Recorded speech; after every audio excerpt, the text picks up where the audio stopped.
Hər kəsin necə ki günü 24 saatdan ibarətsə, amma sizə bir saatda sanki bir bonus, hədiyyə verilir. O bir saatı necə dəyərləndirərdiniz? O bir saatı mən düşünürəm ki, həm iki məsələ önəmlidir mənim üçün həyatda. Bir, əlavə çox düşünmək fürsəti kimi dəyərləndirərdim. Çünki bəzən düşünmək fürsəti olmur, gün ərzində çox məşğul oluruq. Və bir də ki, insanlara xidmət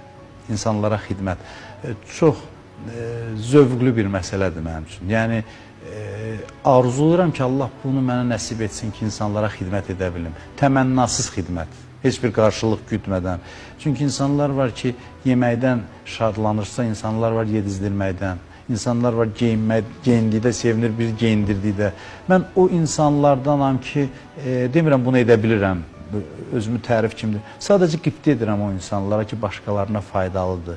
Və mənə verilsə o fürsət, daha əlavə vaxt verilsə, insanların ən ehtiyaclı təbəqələrinə daha çox yardım etməyə çalışarım. Yəni, iki məsələyə, bir düşünməyə vaxt ayıraram əlavə.